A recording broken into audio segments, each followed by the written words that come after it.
Bonjour, c'est Amandine, je suis psychologue et énergéticienne. Ça faisait très longtemps que j'avais pas fait de vidéo, pas eu le temps de faire de vidéo et confinement oblige. Je suis un petit peu plus disponible en tout cas aujourd'hui. Je reviens vers vous parce que j'ai des choses à vous dire, à vous transmettre. Le but de cette vidéo, c'est peut-être d'amener un regard un peu différent, une lecture autre sur la situation et la morosité ambiante de la situation. J'avais déjà fait une vidéo lors du premier confinement pour expliquer un peu d'un point de vue énergétique et spirituel ce qui était en train de se passer.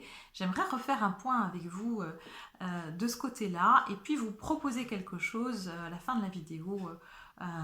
Je vous proposerai un petit cadeau, une petite surprise pour vous aider à dépasser ou en tout cas à traverser cette morosité ambiante avec le moins de dommages collatéraux possible. Alors évidemment, j'ai bien conscience que la situation, quand on la regarde de prime abord, n'a pas l'air très réjouissante. On y est à nouveau enfermé avec nous-mêmes, si je puis dire, même si tout le monde n'est pas voué à rester à la maison. Si on regarde ce qui se passe, effectivement, je ne suis pas dans le déni de l'impact des conséquences, qu'elles soient humaines, hein, sur le plan de la santé psychique, notamment des enfants d'ailleurs, puisque il y aura des conséquences sur ce qu'ils voient et sur ce qu'ils ressentent actuellement par rapport à toute cette atmosphère ambiante, mais aussi sur nous psychiquement, sur nous adultes, les conséquences économiques, les conséquences sur la santé bien évidemment de certaines personnes. Donc mon discours il ne va pas du tout se situer là. Mon discours c'est un discours qui va essayer d'aller avec vous au-delà de tout ça.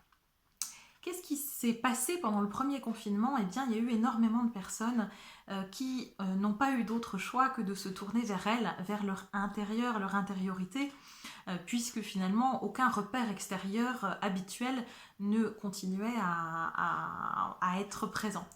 Donc, ça a donné quoi? Ça a donné beaucoup de changements, beaucoup d'introspection. Euh, voilà, une envie peut-être de reprioriser les choses, de voir véritablement au fond de soi ce qui est important, ce qui a du sens.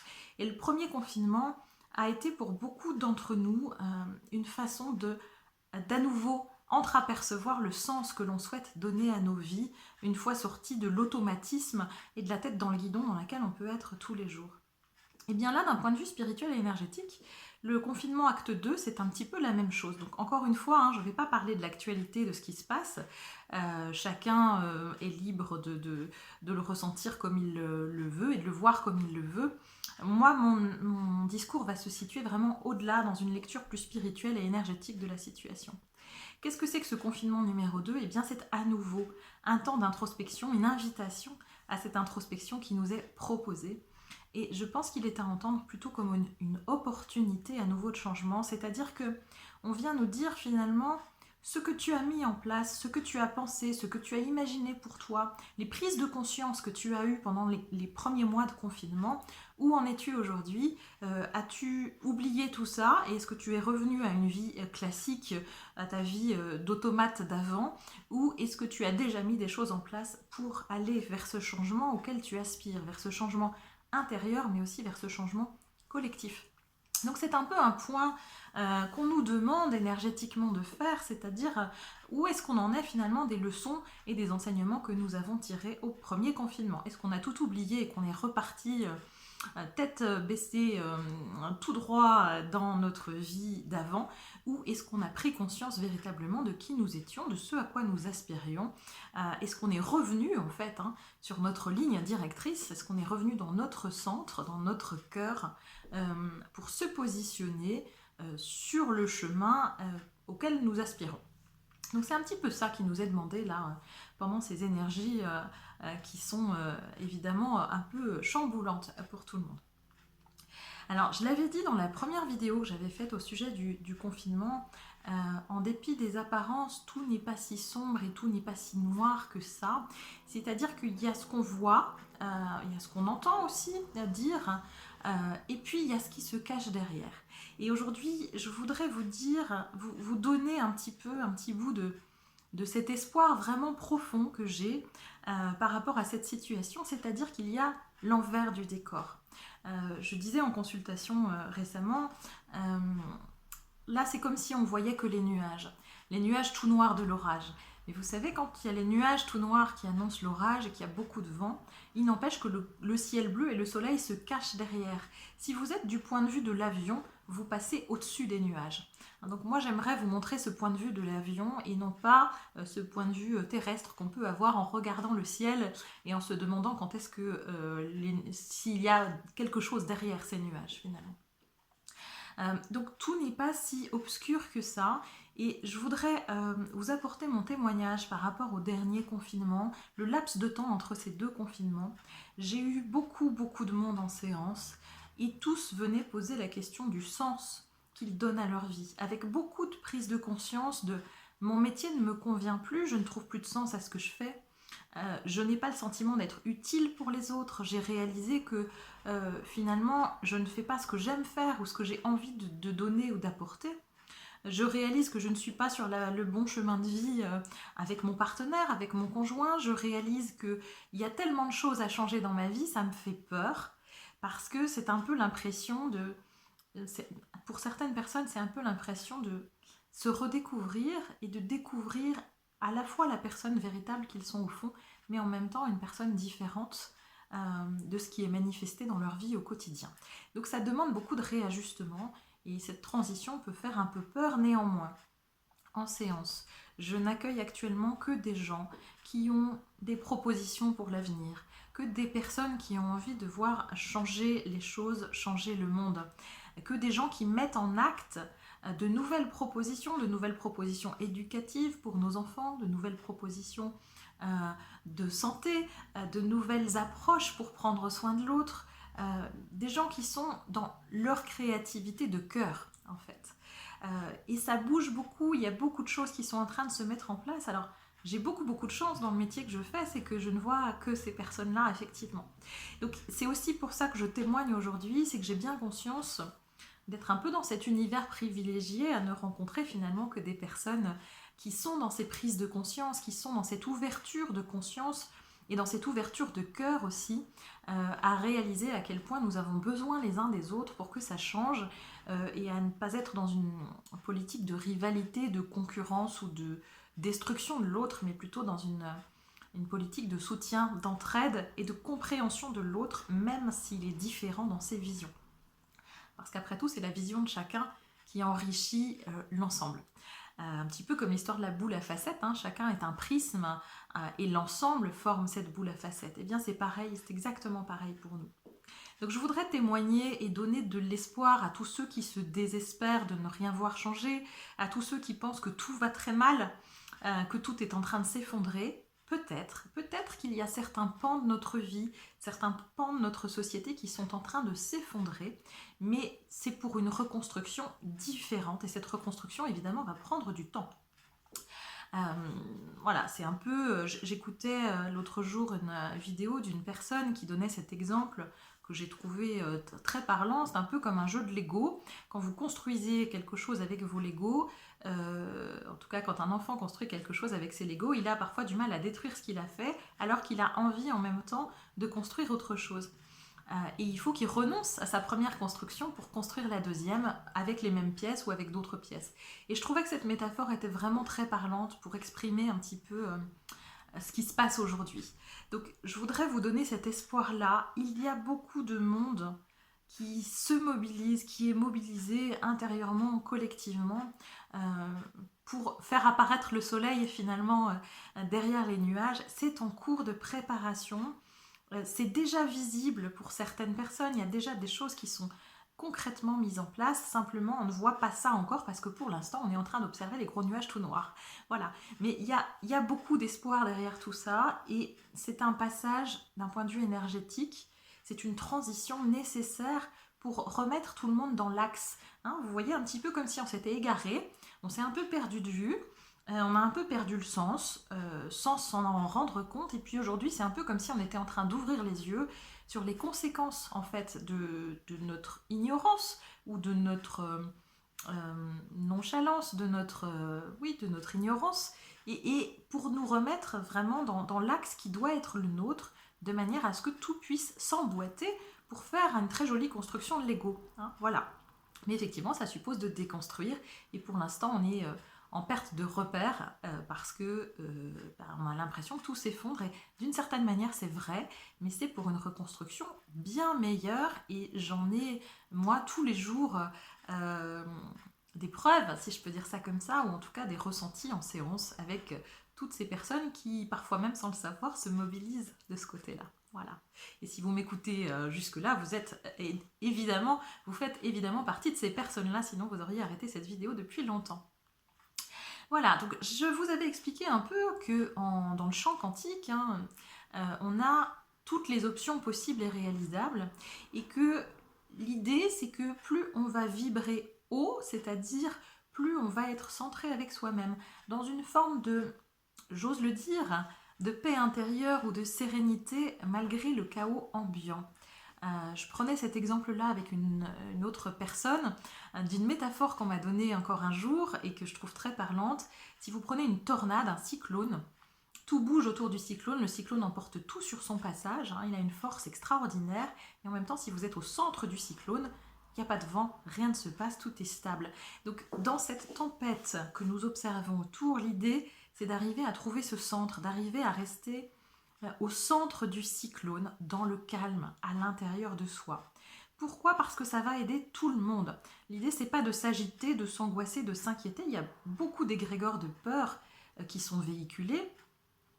Si on est dans la peur, finalement, qu'elle soit justifiée ou non, ça ne change rien. La peur n'évite pas le danger, comme on le dit, et c'est très juste. Donc l'idée, ça va être de retrouver notre centre, de retrouver cette paix intérieure, ce calme, pour aider à ce que ces énergies bousculantes puissent passer plus rapidement, et peut-être à ce qu'elles soient moins dévastatrices qu'elles ne le sont actuellement. Il y a eu des études faites il y a quelques années aux États-Unis. Alors je ne peux plus vous donner les chiffres exacts, mais on a fait méditer quelques dizaines de personnes. Donc on a mis certaines personnes en méditation, on leur a demandé de méditer pour la paix. Alors je crois que c'était dans la ville de Boston, en tout cas c'était aux États-Unis. Et on a fait des études à partir de ces temps de méditation. Donc la méditation, c'est quoi ? C'est simplement être centré à l'intérieur de soi, ça veut dire être au cœur du cyclone, c'est-à-dire être dans le calme à l'intérieur, revenir au calme à l'intérieur, quelles que soient les circonstances extérieures. Être présent à soi-même et à rien d'autre que soi-même. C'est ça, en fait, la méditation. Et donc, on a fait méditer ces personnes pour la paix. Et on a fait une étude qui a montré que, en faisant méditer simplement quelques dizaines de personnes, dans une ville tout entière qui contient plusieurs milliers de personnes, eh bien, les actes de délinquance, la violence, les agressions, les incivismes avaient baissé de 45%. Pourquoi je vous donne cet exemple-là ? C'est pour illustrer à quel point on a ce pouvoir à l'intérieur de nous, un pouvoir central, mais qu'on ignore ou qu'on n'utilise pas assez, dont on ne maîtrise pas tous les tenants et les aboutissants. Comme je vous l'avais expliqué, nos émotions, nos pensées émettent une fréquence vibratoire. Il y a des fréquences qui sont hautes et il y a des fréquences qui sont plus basses. Tout ce qui va être du côté de la peur amène des fréquences extrêmement basses. Tout ce qui va être du côté de l'amour, de la bienveillance, de la paix, du calme, va vibrer sur des fréquences très hautes.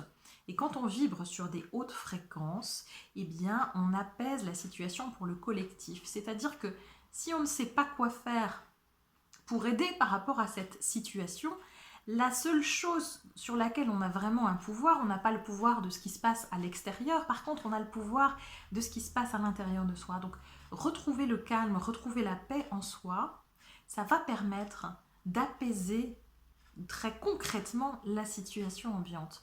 Donc si on ne sait pas quoi faire, eh bien on peut simplement méditer, on peut se retrouver à l'intérieur de soi, on peut essayer de s'apaiser soi-même, de se faire du bien soi-même, d'être au cœur du cyclone, dans ce calme intérieur, le plus possible et le mieux possible. Évidemment, c'est un travail quotidien, presque de chaque instant, et on ne peut pas toujours être comme ça, mais on peut travailler à l'être le plus possible et le mieux possible. Et bien en faisant ça, on va dégager des vibrations, des fréquences vibratoires extrêmement élevées. Et donc, on va permettre de contaminer, si je peux dire, l'ensemble. pour le coup, ça sera une contamination d'amour, quoi, et non pas une contamination de pandémie, et d'inquiétude et de peur. Donc, on a le choix de la contamination qu'on souhaite distiller dans le monde. Est-ce qu'on souhaite continuer à véhiculer la peur qui n'empêche pas les situations de se produire, ou est-ce qu'on souhaite véhiculer de l'apaisement au cœur du chaos? C'est le choix que nous avons tous à faire. Et chaque personne compte. C'est pour ça que je vous invite vraiment à diffuser largement cette vidéo, d'autant plus que pour aider à ça, pour aider à ce que chacun puisse se centrer le plus possible et le mieux possible et à trouver l'apaisement en soi, pour le diffuser et le rayonner dans le monde. Je vais remettre en place, je vais reproposer ce que j'avais fait au premier confinement, je vais remettre en place des soins collectifs. Des soins collectifs toutes les semaines qui seront à nouveau gratuits, c'est-à-dire que je ne demande aucune contrepartie financière pour ces soins. Je le fais parce que j'ai envie que vous puissiez vous sentir mieux. C'est ma façon d'apporter ma petite contribution, ma petite pierre à cette reconstruction de l'ego, d'édifice. Et je le fais aussi parce que je sais que si vous êtes mieux vous à l'intérieur de vous-même, alors vous avez une action très concrète sur ce qui se passe tout autour. L'extérieur, on dit souvent dans les philosophies ancestrales que l'extérieur n'est que le reflet de l'intérieur, et c'est très vrai. Si tout le monde travaillait sur lui-même à être apaisé, alors les guerres n'existeraient plus, le Covid n'existerait plus, et tout ce qu'on observe autour de nous d'injustice n'existerait plus. Donc c'est vraiment essentiel que chacun prenne conscience de ça. Donc je vais remettre en place ces soins collectifs. Ce seront des soins Laoshi exclusivement. Ils auront donc lieu toutes les semaines, tous les mardis soirs à 21h. Alors, je vais changer un petit peu ma façon de faire par rapport au premier confinement, parce que là, je continue de travailler en même temps, donc je vais avoir moins de temps pour mettre en place tout ça. Par contre, ça me tient à cœur de le faire à nouveau et de vous le proposer à nouveau. Donc, ce que je vais faire, c'est qu'en fait, je vais mettre sur ma page Facebook Voyage dans la conscience, toutes les semaines, je mettrai un événement pour dire qu'il y a un soin Laoshi. Alors pour les personnes qui n'auraient pas participé lors du premier confinement et qui ne sont pas au courant de ce que c'est, je vous invite à aller regarder le détail des soins sur mon site internet www.voyagedanslaconscience.com. Vous mettez des petits tirets du 6 entre chaque mot. Tout y est expliqué. L'énergie Laoshi, c'est une énergie, c'est un collectif en fait énergétique. Ce sont des énergies qui sont des énergies christiques et bouddhiques essentiellement. Donc des énergies vraiment de compassion et d'amour. Vraiment la compassion est au cœur de ces énergies-là, et c'est pour ça que je choisis de proposer ces soins Laoshi maintenant et toutes les semaines, parce que je pense qu'on en a bien besoin. Donc sur le principe, vous êtes chez vous, ce sont des soins à distance, vous êtes chez vous, vous vous allongez à 21h pendant à peu près une demi-heure, vous essayez de faire le calme en vous, autant que faire se peut. Vous pouvez allumer une bougie, mettre de l'encens, mettre un fond de musique ou pas. En tout cas, vous mettre comme vous êtes bien, vous allonger ou vous asseoir d'ailleurs en posture méditative si vous préférez. Et puis je vous envoie à tous ceux qui se seront inscrits, des énergies, l'énergie Laoshi pendant à peu près une demi-heure. Contrairement à ce que j'ai fait au premier confinement, je ne ferai pas de compte-rendu collectif après chaque soin. Je mettrai simplement un petit post sur ma page Facebook chaque mardi au moment où je commence le soin. Simplement pour vous prévenir de ne pas oublier, mais je ne ferai pas de retour collectif en expliquant un peu ce que j'ai pu ressentir. Déjà parce que ça reste collectif, donc ça donne les grandes tendances, mais chaque personne va le vivre différemment. Et puis parce que j'ai envie de vous faire participer un petit peu cette fois, et puis parce que matériellement j'aurais pas le temps de le faire, parce qu'il faut aussi que je prenne soin de moi. Donc ce que je ferai, c'est que je vous demanderai par contre aux personnes qui se seront inscrites de bien vouloir, si vous le souhaitez, si vous voulez bien, sous le post qui indiquera que j'ai commencé le soin, d'indiquer après le soin vos ressentis, en quoi ça vous a aidé ou pas, de mettre un petit peu les sensations dans lesquelles vous avez été pendant le soin, simplement pour expliquer à d'autres ce que ce type de soin peut provoquer en vous C'est un soin d'apaisement, mais c'est aussi des soins qui vont travailler sur votre intérieur. Ils vont travailler aussi individuellement sur là où vous en êtes, de votre compréhension de vous-même, de votre compréhension du monde. Ce sont des soins qui vont contribuer à augmenter votre taux vibratoire, donc à renforcer aussi, à booster aussi votre système immunitaire. Et ça serait bien que chacun mette un petit commentaire sur ce que ça lui a apporté, parce que souvent j'ai des questions de personnes voilà, qui ont peur que ça fasse mal ou qui ont des peurs et des craintes légitimes par rapport à ce que ça peut faire ou pas faire, un soin énergétique collectif. Donc je trouve que la meilleure façon de répondre à ces personnes, plutôt que je prenne le temps de répondre individuellement, ce qui me prend beaucoup de temps, ça serait que chacun de vous puisse exprimer ce qu'il a ressenti tout simplement. Voilà. Donc concrètement, ce que je vais faire, c'est que je vous invite encore une fois à diffuser cette vidéo si ça vous parle, pour faire bénéficier au maximum de personnes qui auraient besoin d'aide, de soutien, d'accompagnement, voilà, de leur permettre d'avoir accès à ces soins qui encore une fois sont complètement gratuits et qui peuvent vous permettre de manière individuelle de traverser cette période avec un peu plus de calme et de paix à l'intérieur de vous, et qui de manière collective vont aider aussi à ce que la traversée du désert soit un petit peu plus rapide et un peu moins coûteuse psychiquement et énergétiquement. Voilà. Donc je mettrai allez, il faut vous rendre sur ma page Facebook Voyage dans la conscience. Je posterai un événement toutes les semaines. Vous devrez inscrire votre nom et prénom sous l'événement pour dire que vous y participez. Alors, je rappelle qu'un soin collectif ou un soin énergétique, d'ailleurs quel qu'il soit, collectif ou individuel, ne se prend pas à la légère. On fait appel à des énergies qui sont sacrées. Donc quand on s'engage à faire le soin, c'est pas parce qu'il est gratuit qu'on fait n'importe quoi. C'est-à-dire qu'on s'engage vraiment dans ce soin et on s'engage à prendre ce temps pour soi et à être véritablement opérationnel à l'heure dite.